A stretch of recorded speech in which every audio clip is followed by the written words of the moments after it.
bring awareness to PTSD. There's a hidden gem in Aberdeen's history. Yes, Jabez is still here talking about attendance. Schools celebrate Teacher Appreciation Week in many ways. And we see how cancellations are affecting track athletes. Hi, I'm Kobe Dallin. And I'm Gavin Bitts, and you're watching Eagle Zone. It's the end of the school year, and we start this episode with a spotlight on seniors. They're finalizing everything as they prepare for graduation in life after high school.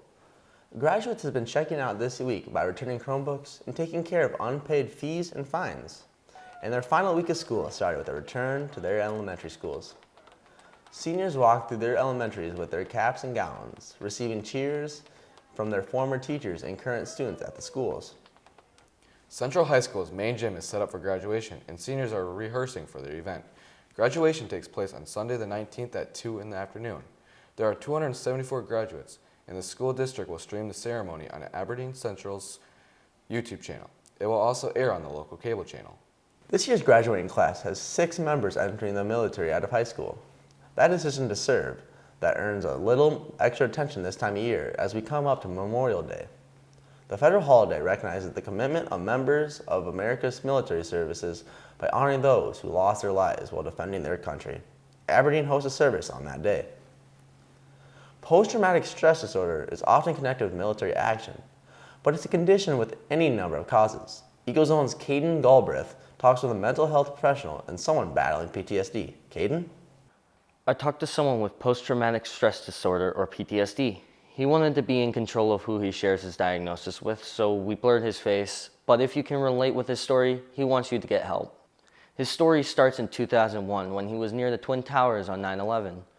That loud bang is what started it all.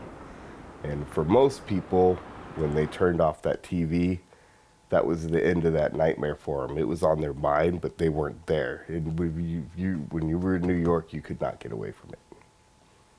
It was there forever. I don't know if you've ever heard a whole entire city scream, but it's horrible. According to the U.S. Department of Veteran Affairs, about 6% of the U.S. population will have PTSD at some point in their lives. PTSD can develop other problems. PTSD, unfortunately, is a package deal, and it comes with, for some people, depression, anxiety, for sure. Those are mostly they're all paired together. Unfortunately, for some people, it can also have a co-occurring, which means that not only do they have PTSD, depression, or anxiety, but they also might have a substance use. Regan Flambeau is a licensed professional counselor. She calls PTSD very treatable with therapy, medication, and other treatments. For me, when I'm working with someone who's struggling with PTSD, usually the first things I'll ask them is, what's your support system look like? That's a really big component in this, is that if they have a good support system, and if they don't, then we got to work towards building that up for them. But once they have that, it's a lot more probable that they're going to do better, but in addition to the medications or therapy. The person we interviewed has those measures in place for treatment. He invites others to seek help too.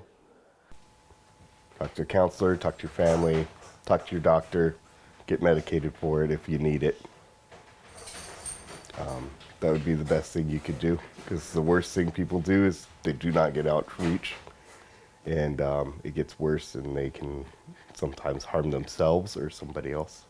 According to the National Institute of Mental Health, PTSD develops by exposure to previous traumatic experiences, particularly during childhood. Thanks, Caden. PTSD Awareness Month is in June, but it's always the right time to get help for it. The National Speech and Debate Association has selected Aberdeen debate coach Carrie Condit as the National Coach of the Year winner. The association will present Condit with the award at the national tournament this June. Weather delayed a Lincoln Elementary tradition this year, but it didn't cancel it. 3rd grade students at the school have been planting a tree in Frontier Park each year since 2017 in honor of Arbor Day. This year's tree went in the ground a little after Arbor Day, since due to the windy and rainy weather. The city forecaster is part of the tradition, and each tree is marked with a commemorative tag so students can return years later to see the tree they planted as 3rd graders. We're just coming off Teacher Appreciation Week, and schools celebrate in different ways. Eagle Zone's Max Badal takes us to Simmons Elementary, where teachers competed to win a free car. Let me finish that sentence for you. To win a free car detail, which is still a pretty big prize. Inside Simmons Elementary, you might hear some music and a spinning wheel. That's for Survivor Games staff played for teacher appreciation. And we have fabulous teachers throughout our whole district, so we wanted to come up with something fun. Teachers spin the wheel 4 times during the week. It can land on prizes such as grab bags or gift cards. It can also land on a challenge that earns teachers points that they complete. EagleZone's David Att thought he'd give it a try. You would have had to explain the life cycle of a frog to someone to get points, because Mrs. Howard has frogs in the office. But David didn't explain that life cycle, so no points for him. The teachers with the most points gets the free car detail. Big prize or not, there are laughs and encouragement. So what do you have to do? I have to imitate you, Mrs. Amon. Oh. So I have to take a video of myself imitating Mrs. Amon and send it to her later. And a bunch of the fortunes are things like that, where they send me a video or a picture, and then I send them out to staff just to make everybody giggle, Yes, laugh, it's a fun. have a good week. yes. Some things, a lot of them are showing appreciation to each other. They have to give a treat to another teacher or go tell a teacher how much they admire them. And of course that goes along with other efforts to appreciate teachers during the week. There are treats, meals, coffees, and other activities going on throughout the school district. But as far as I know, there are no free cars. Thanks, Max. When it comes to attendance with Jabez, it's like peanuts to some. It seems he might be allergic to it, but he returns this week to spread more of his message about staying in school. Jabez? Okay, my attendance started slipping again, but when that happened, I learned a couple more lessons I want to pass along. First off, have a good support system. EagleZone, we're here at Jabez's residence. Here are my classmates that showed up to my door so I would get up to school. We're getting nowhere, so we'll wait a little longer and see what happens. Jabez, wake up, man. Come on, Jabez. How's your morning, Jabez? I just woke up. And yes, Wake up, as you man. can see, they got me out of Here in bed. EagleZone, all right? So honestly, I'm not your best example for this week, but I found some great kids at Ohm Tiffany that are great examples. So, like, what made you want to show up to school? I like to learn. What's your favorite subject? Art. Art. What makes you want to go to school? To see my friends. So today we're at Lincoln Elementary School. Do you like this 5th grade class? So in total, how many days have you missed the school? 2 or 3. You hear that, guys? We're here today at Simmons Elementary. And speaking of a support system, I finally got enough courage to go back to my old elementary and face my elementary principal. You're skipping school? Okay, I wasn't skipping school that much, but How much is that much? I think the birds outside could hear her words to me. I will show All up. of that learning you missed out on? She even invited one of my former teachers, Mrs. Getty. Okay. At least 25 days of school. Okay. I taught you better than that. And once again, I found elementary students to have better attendance than me. Journey, do you come to school every day? Yeah. Yep, why? Why do you come to school? Because I love my teachers. You love your teachers. Do you learn a lot in school? Yeah. Yep, and you have done a great job in kindergarten, haven't you? Because you've been here every day. What motivates you to go to school? Why do you come to school every day, Chloe? To learn. But going back to that support system, that's so important. And then I just skipped school, and then I realized I was like, this is not good. So I was like, I actually gotta go to school. So you came to realization. You learn. I forgive you. I made a bet with You my don't mom. miss a single day of school next year. I will give you the best graduation present ever. Really? Yes, absolutely. Shake on it. Oh, This is yeah. on camera. Oh, This is yeah. on camera. Oh yeah. I'd much rather have that gift than the gift of words that I'm sure I'll get if I start skipping again. And what are your grades? It's another week full of spring sports as ESG just ended. With state track looming closer, Gavin, hit me with the sports. Starting off the weekend, where the girls softball team has a 5-game home stretch where they swept Mobridge Poly and also beat Sturgis. But they ended up losing to Rapid City Stevens and Harrisburg Tigers, going 3-2 for the last 5 games. Now on a track where they had ESD over the weekend. Starting off the men's side in the 1600, David Van Veen took second. In the 4x4 relay team that consisted of Eli Biegler, Kyson Faint, Brendan Phillips, and Colby Dowling, they took home second place. In the men's SMR 1600, that team consisted of Avery Ligon, Carson Borg, Eli Biegler, and David Van Veen. They took third. Now on to the boy throwers, where we start off on discus, where Jack Birch took third, throwing 156 feet, to javelin, where Jack Carlson took second, throwing 157 feet, 11 inches. On a high jump, where Tyler Bain took first place, jumping 6'3". Now to the girls' side of the ESD competition, starting off in the 100 meter where Gracie Reif took second. Now to the 100 meter hurdles where Maya Armpatsis got second. In the 4x1 relay, a team that consisted of Kiana Stillman, Lucy Fritz, Camden Borg, Gracie Reif. They took first. In the 4x200 relay team that consisted of Kiana Stillman, Sierra Frank, Madison Hochstetter, Gracie Reif. They got second in that event. On to the girl throwers, where we started off shot put, where Taryn Hermanson took third, throwing 42 feet 1.5 inches. Now to high jump, where Sierra Frank took first and Madison Hochstetter took second. In long jump, Sierra Frank also took second place, jumping 18 feet. With state right around the corner, with only one meet left in the season before state, out of the teams, 16 boys and 15 girls are qualified for their events. Since there is only 19 AA schools in the state, every school gets to have a relay team. Our boys' best relay team is the 4x4. They are ranked 5th in the state, and our girls' best relay team is the 4x200, which they are ranked 3rd in the state. With where we live in the country, we're up against some unfortunate weather during our spring track season, and that can hurt athletes' chances to compete on the biggest stage. But that's kind of the nature of the beast where we live in South Dakota in the springtime, so we just have to do the best that we can with what we're provided. Going into the backstretch of the season, 4 of the 8 meets have been canceled so far for the Eagles, and coaches have been stressing about getting times for state. I know sometimes it's disappointing when meets are canceled, but we have to work with what we're given and make the best of all the situations that we're given. With all the cancellations, we have to get after it at practice to get our legs moving, like it's a meet, so we have a little competitions at practice to get better and get our times down, so we can get into the fast heats at conference meet, then on to the state meet to score points for the team. Yeah, as we get down to kind of crunch time, it does get a little concerning. With only one meet till the state track weekend, coaches have been stressing about getting times. Are trying to get some qualifying marks, so we do look at that. And again, we just have to make the best of what we're given. You may have heard about trains with Aberdeen's history, but there was a special time period with them that you may not have heard of. Eagles Own's Jason Lopez Martinez returns again to discuss that story. I want to take you back to 1881 when Aberdeen was just a small town, but with trains, the town grew larger. Aberdeen was called Hub City because if you looked at Aberdeen during the early and middle parts of the 1900s, you would see that it looks like one little circle and then lots of lines coming towards it. So it kind of looks like the hub of a wheel where you have all these spokes moving in towards the hub. So it became known as the Hub City.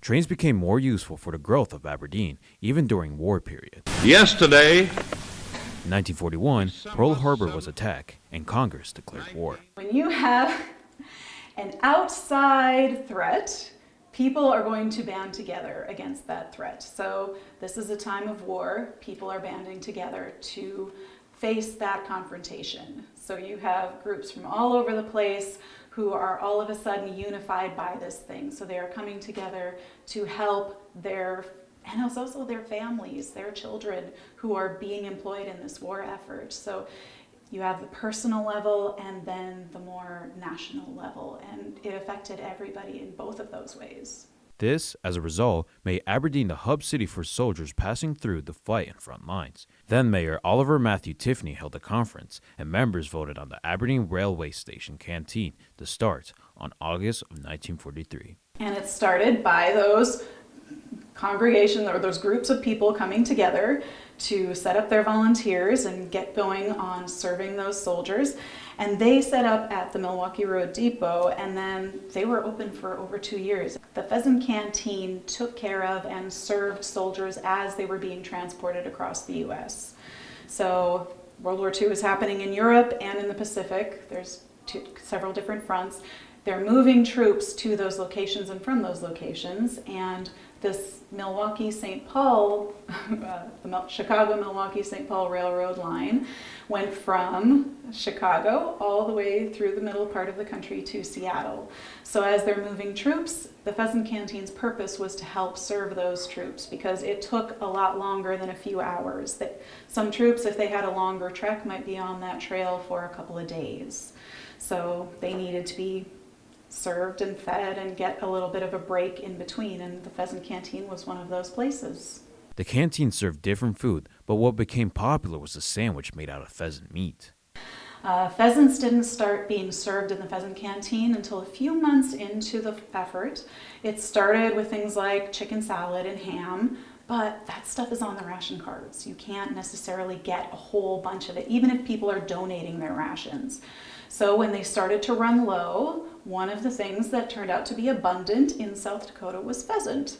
And during the hunting season, hunters were going out and they were pooling their gas ration cards and joining into hunting parties and going out and then hunting tons of pheasant, bringing them back to town. It was between 17 to 20,000 men that were served a month. Companies helped with the organizations such as the YMCA and the American Legion with the Red Cross and USO donating money. Dennis Maloney was a 12-year-old Boy Scout at the time, volunteering to serve troops. And a lot of them weren't coming home, and they knew that.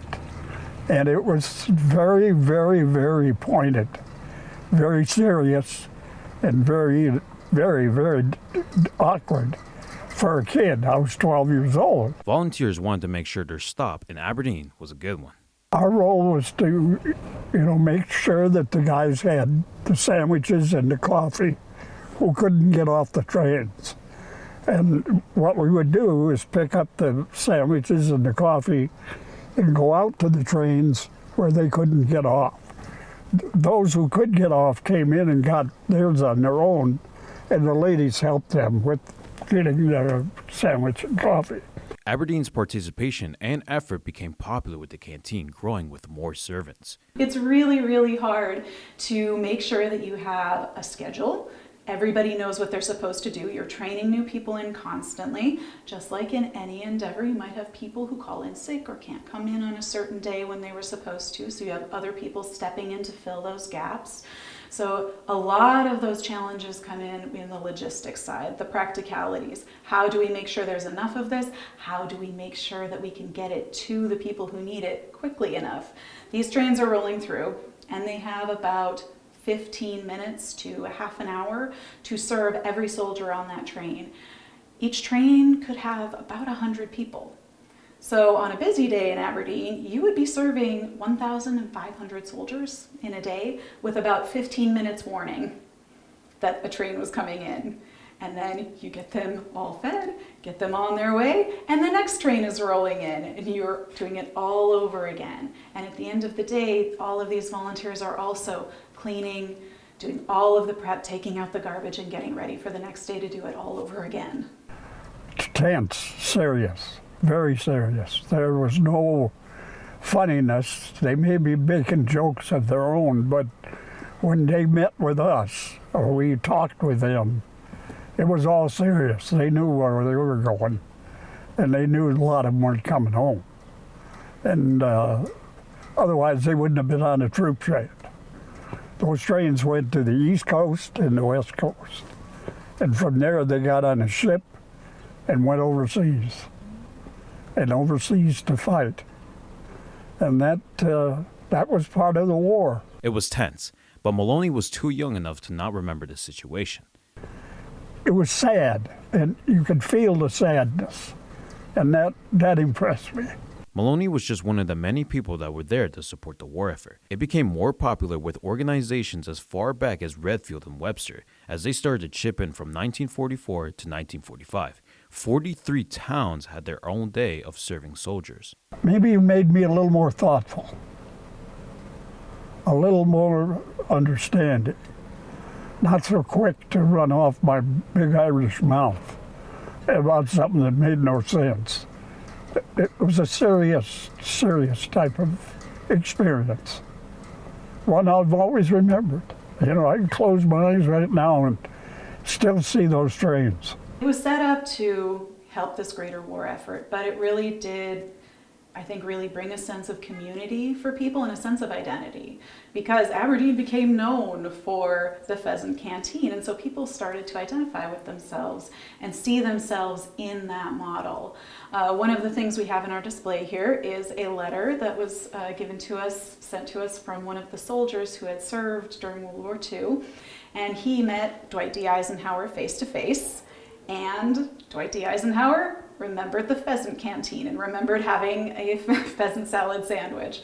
So it really was kind of a conjoining, a joining of people's memories coming together and enjoying that period.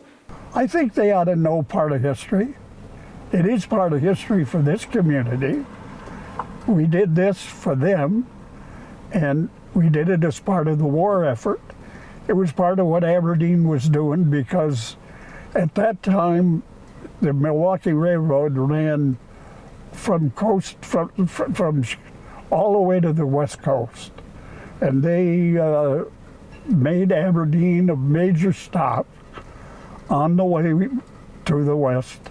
And that's why I think it was important for the community and the people.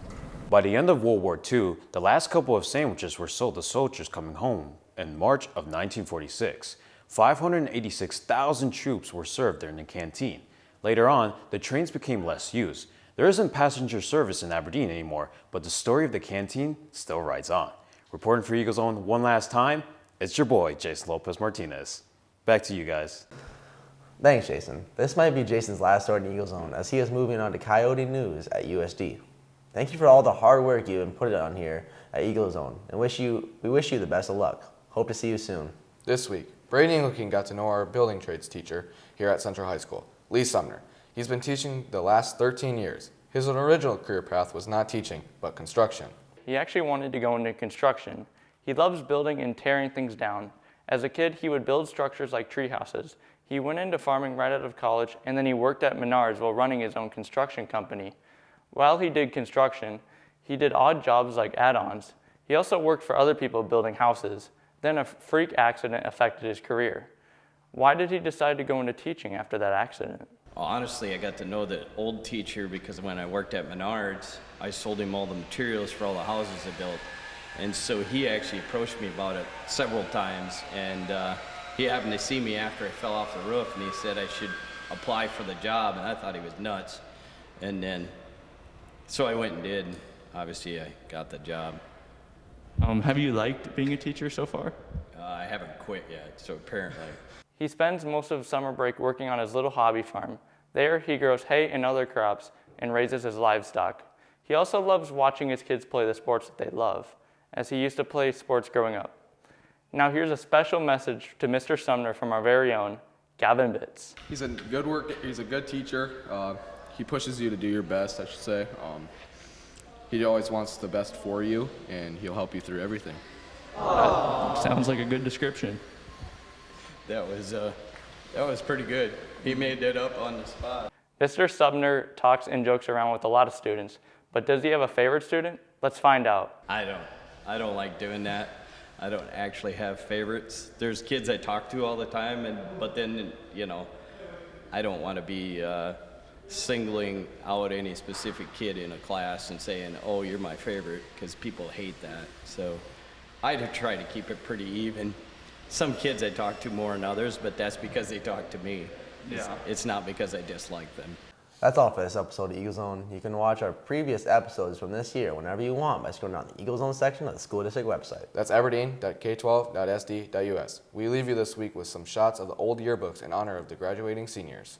Again, congrats seniors for 4 amazing years here at CHS. We must you all. With Eagle Zone, I'm Gavin Bitts. And I'm Kobe Down. Have a good summer. See you next year.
Well, seniors, How'd you like that cringe? Happy graduation. That's my gift for you. So, yeah, have a good summer, everyone. We'll see you next year.